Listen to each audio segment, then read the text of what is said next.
had it in his mindset, like, I'm gonna kill a cop today. Anytime, any place, any person, remember what's actually at stake here. I'm looking now at the barrel, and he's bringing it up to my head and he's pulling the trigger. And he takes the pistol and shoves it underneath her chin. Your mind is screaming at your body to move faster. Yeah, dude, he shot you. 118, tell this my family hello. I can't copy. I can't tell our family hello.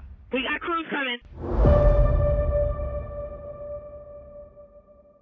Welcome back to Surviving the Street Podcast, Episode 6, where I'm continuing the conversation with John Calhoun, an active law enforcement officer who has been involved in 3 officer-involved shootings.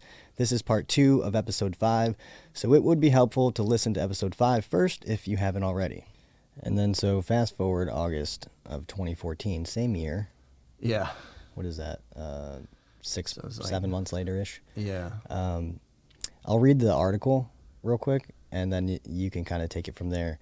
Police say a bulletproof vest saved the life of a police officer during a shooting that left the suspect dead. Now we've learned this isn't the first time the officer shot and killed an armed suspect this year. The shootout happened after Officer Calhoun and his partner responded to a call about a suspicious person. The 911 caller described the suspect in detail, said he was smoking pot and had a gun. When Calhoun and his partner arrived, the suspect quickly grabbed his backpack and walked away. That's when the two got into an argument and wrestled to the ground. Now, that's what they said. Yeah. You gotta understand that pulling an article is very super preliminary. It's like the news is going to grab whatever the first thing is they can find and just put it out. So I'll let you explain kind of what happened there. Yeah, that was before clickbait even really got real bad. So now I feel like, man, they're even worse. But no, I mean, that was 60% right. So essentially we got dispatched to a suspicious person with a weapon call, which for us is a code 2 call, which means that, it's not lights and sirens, but, get there as soon as possible.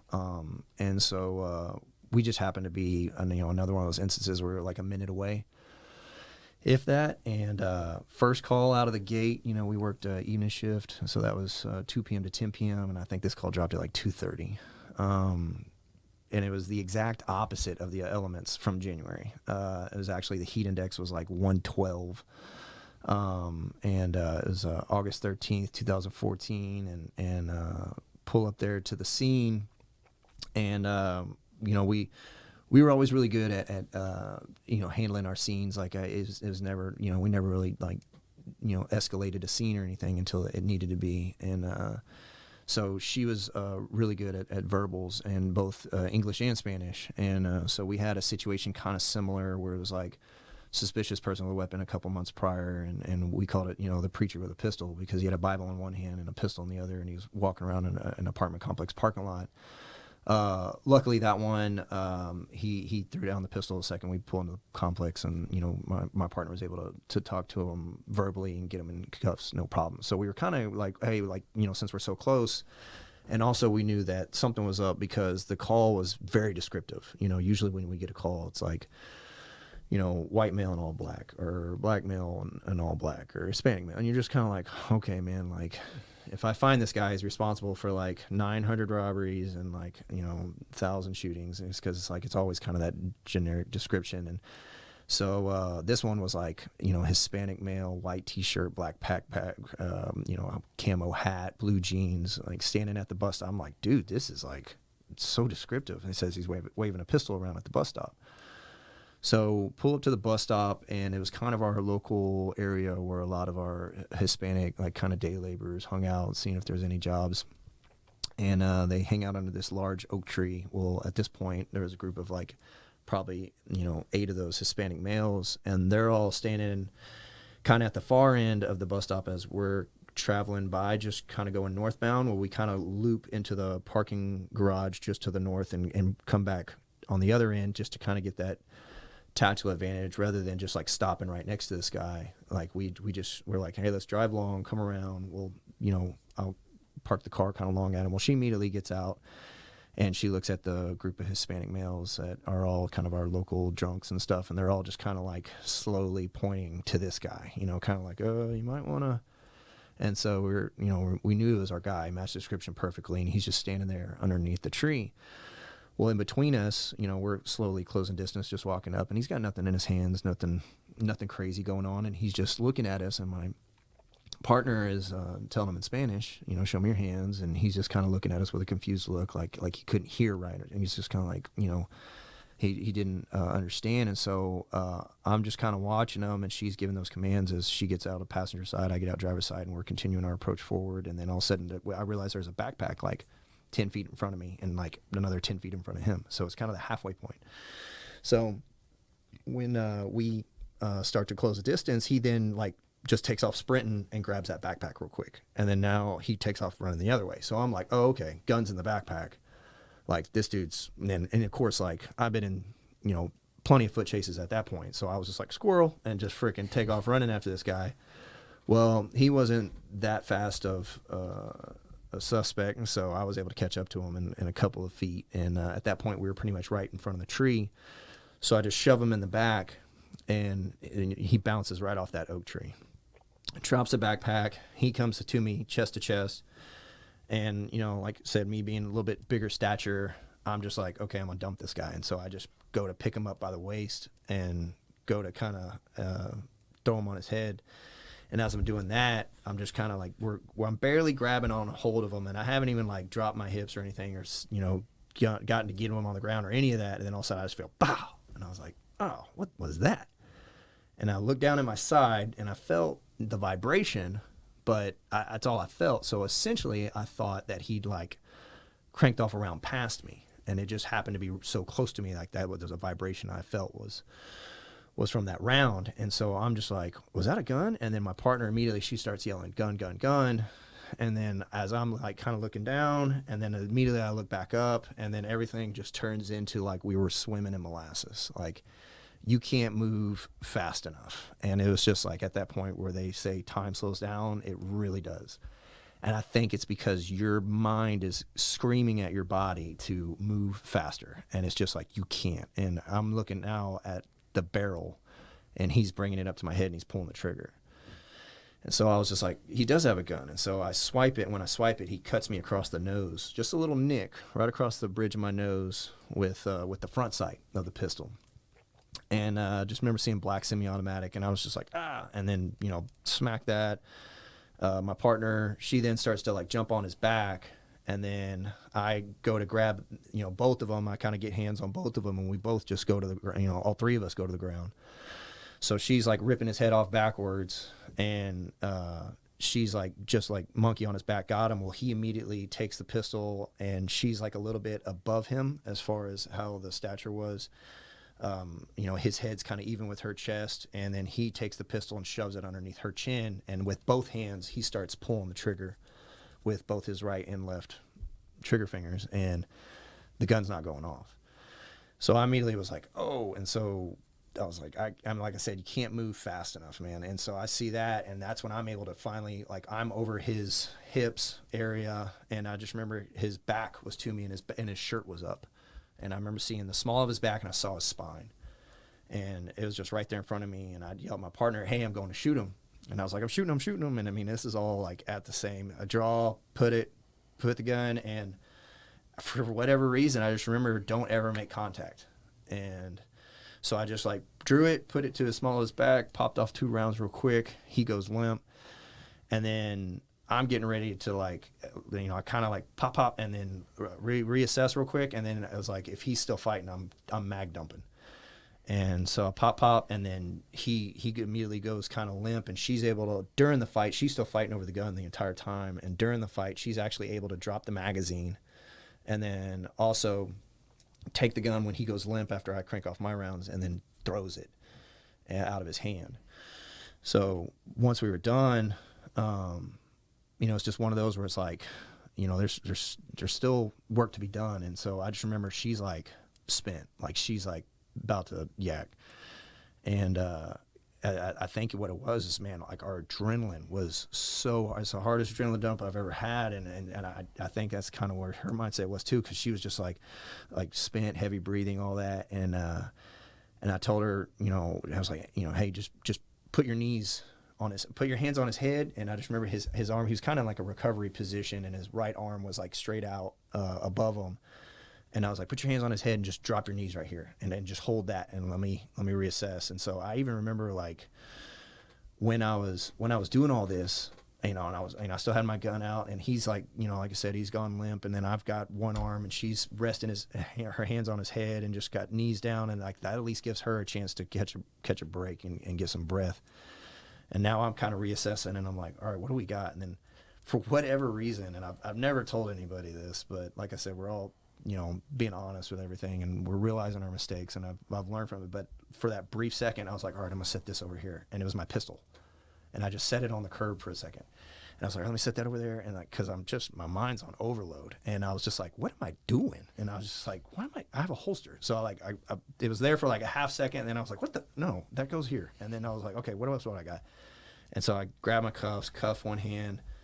I let her, you know, get up off her knees, and then get that other cuff. And right at that same time, you know, I'd already put out after the first shots and everything, and you know, I reholster right prior to cuffing him. I was able to get on the radio and say, hey, you know, assist the officer, shots fired. And I'll have to find my audio, but you know, there was even a point where I was like, hey, he popped me, but I got him back. And I said it on the radio, and I was just like, I don't even remember saying that. And but yeah, I went and re-listened to it, and I was like, he popped me, but I got him back. And then so I finished cuffing him, and at that point, because I still hadn't seen the wound, I still didn't know the extent of the wound, and you know, adrenaline's going like crazy, and another officer pulls up, and right at that same time as we're starting to get up, I lift my left side. I was like, dang, man, my left side hurts, man. Like, it's like, feels like I got smacked in the side with a bat. And so I show it to her, and I was like, what's this look like? What is this? And I was like, well, I don't even know what it is. And she was just like, you're fine, dude. You're good, dude. And I was like, I just remember she kept saying that, and I was like, all right, like, I guess I'm good. And like, cause I'm wiping it and stuff. Like, I can't, it's just the way my equipment is, and the way the wound is and everything else, I just can't see it. But I can wipe it, and there's no blood. So I'm like, well, I'm not bleeding. I was like, what is this? And so I'm thinking still in my mind, I'm like, he must have just shot past me. Like, I'm thinking like he had the gun just like rested against my side, and he just shot, you know, into the air past me. It wasn't until that other officer gets there, and I was like, hey man, what is this? And I show him now, and he goes, dude, you got to get to the hospital now. And I was just like, whoa, like, what do you mean? And I was like, she pretty much just told me to rub some dirt on it, and you're telling me I need to go to the hospital, and like, we're about to like have bad news. And I was like, what is it, man? And he goes, dude, he shot you. And I was like, what? Like, he what? And they're all like, then at the point, I'm like, and that at that same time, that later on, that tactical team that I ended up becoming a member of, you know, months down the road, but they were in the area. And so they were one of the first teams, or one of the first officers to arrive. And at that same time, you know, talking to one of the officers who was on that team, you know, during my shooting, he is actually the husband of my partner. So he had to listen to the radio, not knowing whether his best friend just got shot or his wife just got shot. And so that was heavy on his end. And he was like, dude, I couldn't. He's like, I turned that car into a rocket ship. And he's like, I could not get there fast enough. So he was one of the first guys to get there, and he comes flying up. And I was like, man, I'm good. And he's like, let me see. And so I show him, and then there's another officer there. I was like, dude, take a picture of it and let me see it. And so he takes a picture, and that's actually a picture that went viral.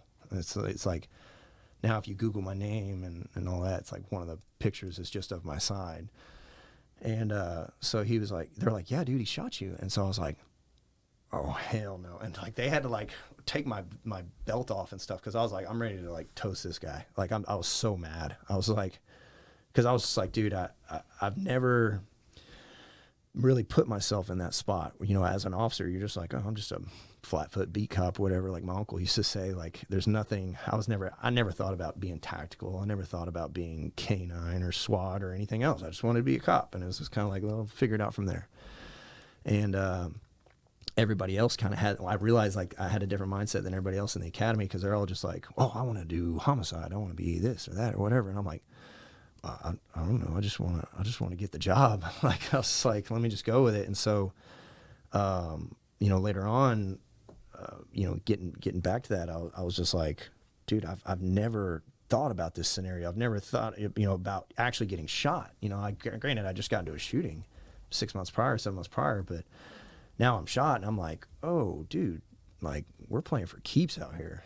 And So they show me the picture, and we get loaded. Ended up getting loaded up into the ambulance, and they take me to the ambulance. And then once I get down to their hospital, that's when they told me, they're like, hey, he's gonna be taken care of. Like he's not gonna make it. And I was like, all right, well, I mean, that eases up the process as far as kind of how long this is going to go and how drawn out this is going to be. And once they told me, they're like, hey, he succumbed to his wounds, I was like, whew. I was like, man, that really was a slap in the face. And it's just kind of crazy how pulling up to a scene, as far as the scene of the hospital, and being in the back of an ambulance, and how people are trying to help you out, but they're also like aggravating like none other. It's just like guys are like handing me cell phones and they're like, it's the union. I was like, do I really need to have this conversation right now? I was like, dude, let me freaking process. And so it was just kind of like, and looking back on it, I was like, I probably shouldn't have snapped off of those guys. They're just trying to help, but it's just, it's overwhelming like none other. And then all of a sudden the chief walks in, and like all these other officers are now just standing in your hospital room, and there's just like, I mean, officers who were classmates that just happened to like, be in the area and stuff. And they're like, dude, we heard it was you. We just want to come over and check on you. And I was like, no, man, I'm good. And it wasn't until like, it really smacked me in the face was when, and it's just kind of weird how all this stuff happens. My mom's, so it's kind of weird how this timeline is. When my mom was in high school, she went to, high school on the opposite side of town, and had a criminal justice class who was taught by a police officer of the same agency, and from like the 60s or whatever. Well, from there they created a lifelong friendship, and which led to like me, kind of growing up, and she was kind of like second grandma, or kind of like not official godmother kind of thing or whatever, but she was always like that nice grandmotherly figure that we would see on birthdays and things like that. Well, she happened to be there with that instructor that my mom had as a criminal justice instructor. He was sick, and he was at the same hospital. And so when she saw the police officers flood in, and granted he was retired police officer at this time, but she was like, who happened? Who was it? And they're like, it was John Calhoun. And they're like, she's like, what? And so when she busted into my room, that's when I was kind of like, oh. And she was like, kind of like, my baby. And like, I was kind of like, so it was the first time kind of seeing like anybody outside, blue, and seeing that. And I was just like, man, this is like, it makes you think about so much of like, I never would have seen her again, like it makes you think of the last text message you sent, the last phone call you made, last time you got into an argument with a family member and stuff like that. And it's just like, man, the secondary wave of everything was also extremely heavy. But, like I said, that everything happens for a reason. And with that vest later on, when I looked at it, it was a Safariland level 2 vest. And it was actually a direct impact into the side of the vest, kind of where it overlays on your like left flank.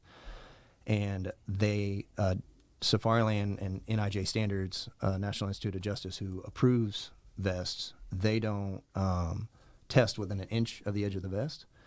And so they were like, we can't test this in a laboratory. We can't, see how this will work. So essentially, you were kind of our test dummy. And they were like, I was like, well, it works. So it's like, yeah, it did its job. But they were like, yeah, that's where, and Safariland's a whole nother story of how amazing of a company that is. But yeah, they kind of told me, because I was kind of like, dude, it ended up just being a 380. But it was a contact shot and within an inch of the edge of the vest. And they're like, we've never tested that in a laboratory setting. So they were like, you're our first. And I was like, well, thanks.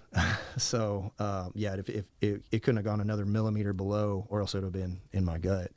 And I had a buddy of mine at the time who was a emergency room doctor. And so I asked him, I was like, hey man, best case scenario, what would have happened? He's like, best case scenario, they'd have split you from sternum to the top of your crotch, and you'd probably be going to the bathroom in a bag for the rest of your life. And I was like, worst case? And he's like, it probably, the way I think, he's like, looking at your wound and the way I think things would have done, he's like, clipped your aorta and you were dead in 90 seconds. I was like, All right. Well, you want to go get a beer? You mentioned a couple things that I think are really important, and one of the things I frequently talk about, and I don't know, motto or vibe or whatever you want to call it, is that I try to remain inside the seriousness of policing or life in general. I myself have been, military or whatever, exposed to, people, being in serious situations and things like that. And, I talk about, these, and if you listen to episode 4, I talk about, a folded flag into a triangle being handed to a widow. And sometimes for some people, or most people actually, something happens and then they go, oh man, like maybe I should call that person, or maybe I should be more thankful for these things.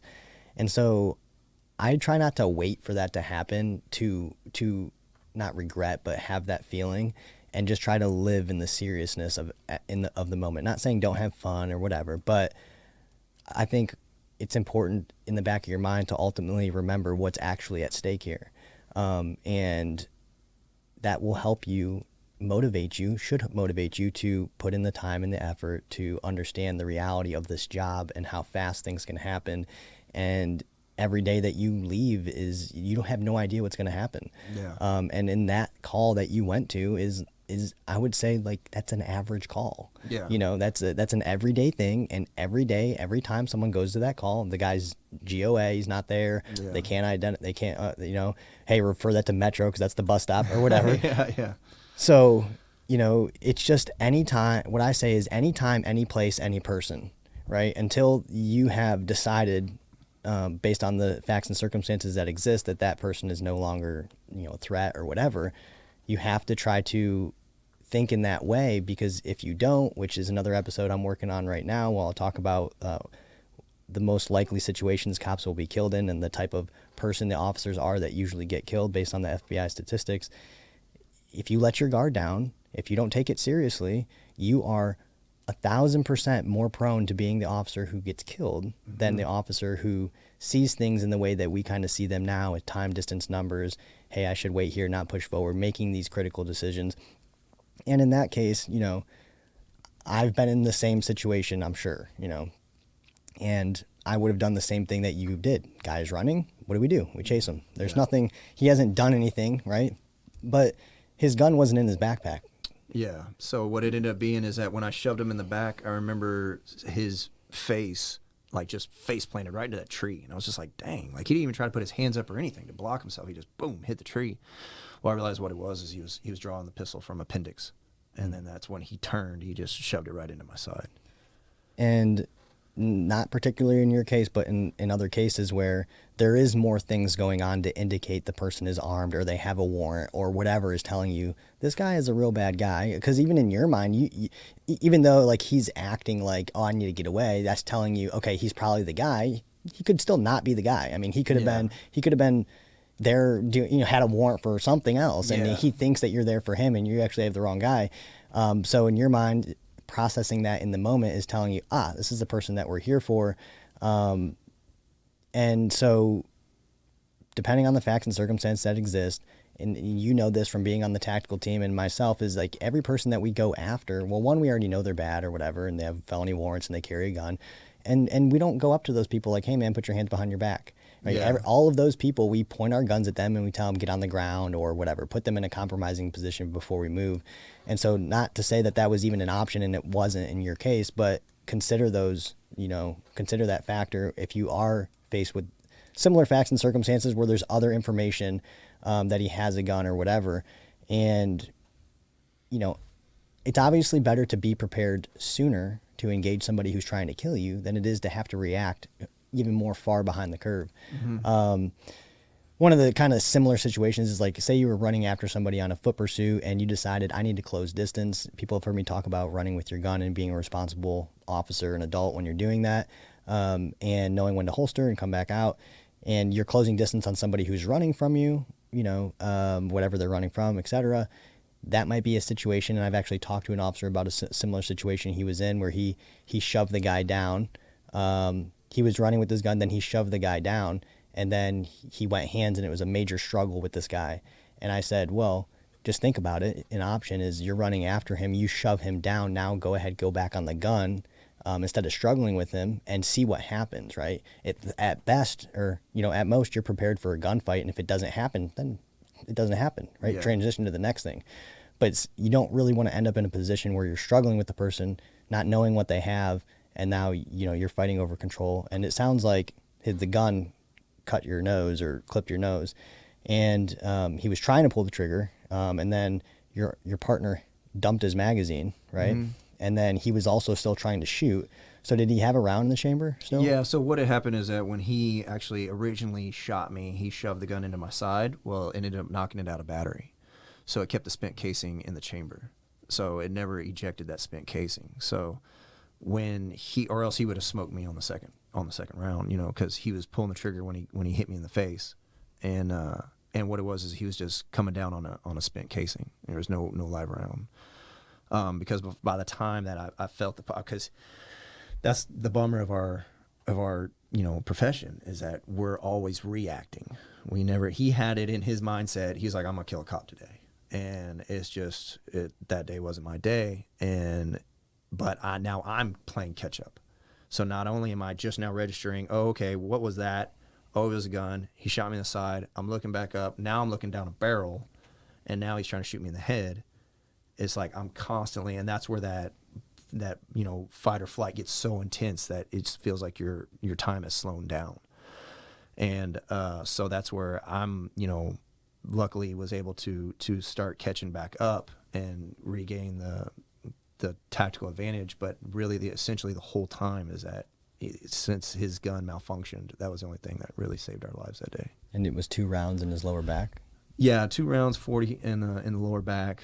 And I remember, because like it's one of those where it's like, pop, and it's being in close distance, just like my first shooting, it was like you can be more, aggressive on the trigger, and so that's where I wanted to, pop to. And what kind of slowed me down is that as I said I was shooting him, my partner goes, no, and I'm thinking like, okay, and then I look back, and that's when I like kind of stopped for a second. I look back up, and he's still got the gun in her, and I asked her, I was like, later on, you said no, like, why'd you say no? And she was like, I don't know, I've never been in a hand-to-hand gunfight. She was like, and this is, regular me not having, military experience, and her definitely not, and us never really being around. I mean, I grew up hunting and things like that, but never anything like, and she was just like, I thought the bullets were going to come out the other side. And she was like, my leg was on the other side of him.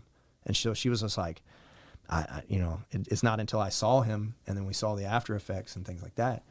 And so that's where now, another thing kind of comes into training of, being able to shoot different targets and stuff, and something more kind of lifelike, to not have that delay. Because I would have hammered out a couple of rounds if it wouldn't have been for her, kind of saying that and kind of making me adjust and being like, for that half second of like, what do we got? And so that's what she said later on. She's like, I don't know how a gun works at close range.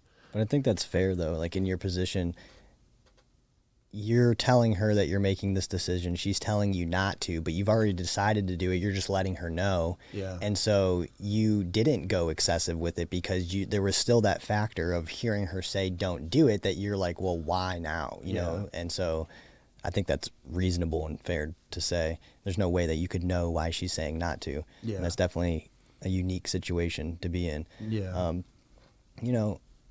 You, like me, and I tell people this at work, I enjoy being a cop. And, you talked about all these different divisions or whatever. Like, I just want to go be a cop. It's like, yeah, I mean, one, it's fun.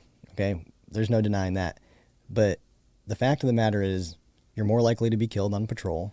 Mm-hmm. You are going to more frequently be in tactical situations than any other unit you go to, because every single day you're going to go call to call to call, and that call could amount to something serious. Mm-hmm. And sometimes we're grabbing a shield, and sometimes we're grabbing a beanbag, and we're doing all of these things. So I like it in that way, is that you always have to be on your toes. You always have to be prepared. And to me, that is the fun in it. And you never know what could develop, whether you're being proactive and doing a traffic stop or doing whatever, or you're responding to a call. So obviously getting more training and doing all the things that you should be doing, but also, getting your mind right too. Maybe if you're not that type of person, I don't know, your partner was or wasn't or whatever, but the kind of the way that you're describing it, officers react differently in these situations. But I think it's fair to say, you could say, well, in this situation, I wouldn't have acted like that. I would have done this. I think that's fair as long as you've built yourself, that confidence in yourself to know how you would react. Because, sometimes you see officers reacting to these situations maybe after the fact, and it's like, what did you think was going to happen? Like, you came to work today, right? Like, this was definitely a possibility. Like, I understand the psychological factors associated with it and upset and whatever, but you should really be living in that reality all the time and be relieved when it doesn't happen, but, be ready and for when it does happen. Yeah. The main thing is that me just at the time having 6 years on and going through, not only one shooting, but 2 shootings within 6 months. I had officers that had 30 plus years coming up to me on the street and they're like, Calhoun, you've done more stuff in the last 6 months and some officers doing an entire career. And I just, after those experiences, it was when I was like, dude, I need to up my training. Like, I really need to, like, I've been through high stress situations now, so I know that stress wise I can handle it, but now I need to up my training. And that's when I started getting into, the tactical unit, started doing more training. I had a couple guys who kind of took me under the wing and that were prior SWAT and stuff like that, and kind of taught me some a little bit more advanced tactics.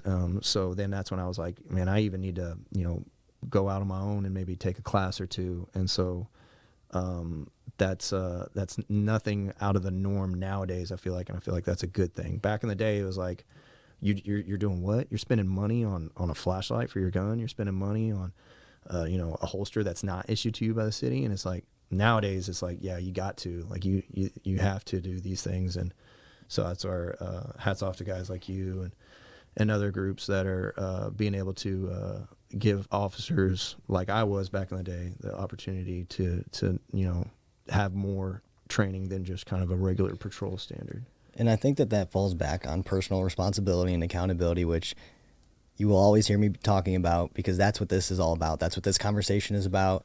But as an individual officer, nobody else is going to hold you accountable, truly, right? There, policies and laws and things like that. I get it. But in terms of what you did, what you saw, why you did it, your actual abilities, that's all on you, and it's up to you. And if you're involved in these situations like John was in, you are the one that needs to evaluate yourself and be honest with yourself about what happened. If you try to leave that incident and perpetuate that you did things you didn't do, or it's like, if you can't start with being honest with yourself, then you're not getting better, and then nobody else is getting better from what actually happened. And that's why I think these conversations are important, bringing that conversation that, may or may not happen behind closed doors out, so that any person in these situations can learn from these experiences, so that you don't make the same mistakes we did. And things that we already talked about, you can do. It costs you no training. It might cost you a little bit of money, right? Yeah. Buy a light for your gun, buy a holster that fits in, because the idea is that you will have 2 hands on your gun when you fire, which is automatically going to increase your accountability. Yeah. That's simple and easy to do. Another thing you hear me talking about is a not wireless, but a lapel mic for your radio, or some other whisper mic or something, right? You shouldn't be grabbing this big hunk of brick to talk on it while you're pointing your gun at a guy. Yeah. What is that going to do? It's going to lead to lesser levels of accountability, because you are going to have to fire your gun with one hand, which one way or another decreases your ability to be able to do that, regardless of how much training you're doing, because real life is oftentimes much more different than what you can do on the range. Yeah. Because of the psychological factors and the physiological factors associated with these events. So For sure. definitely, thanks for coming on. Probably have you back on. It was a Appreciate it, great man. conversation. Kind of got Awesome. carried away. If I knew we had more time, I would answer some of these questions people sent to me, but I don't know if we do. But let me check real quick, see if I can hammer these out. Somebody asked on the Instagram, if you were responding as a supervisor or leader, how would you best support that officer? And this is really, really easy. And there's really only one way, because you can't have this conversation right now. If you're responding to the scene, number one priority is the officer's safety and innocent people, of course. And, you know, there shouldn't be a long conversation about what happened, but as the officer, you do have to at least give some information so that they know what they're looking at, because if you were by yourself or whatever and you went 0 for 10 and shot, you know, through a parking lot, they need to know that I shot 10 rounds, or I shot in this direction a lot of rounds, or whatever it is. Yeah. That way they can go look and see if there's people hurt or whatever the case is. So Yeah. but you also don't need to explain yourself necessarily in the moment. So as a supervisor, you show up. It's very, I want to say, there's a process, there's a policy. It's very simple. Make sure they're okay. Get a brief idea of what happened so that you know what to look for. Make sure everybody's okay. And, you know, I would say check on the officer even after the initial contact. You know, he's going to have to go back and sit in the car or whatever. Yeah. And maybe, you know, after the body cam is, you know, taken off or whatever, you just go have more of an intimate conversation with them. Not about what happened, like details about what happened, but just, hey, are you good? Yeah. Like, really? Like, are you really good?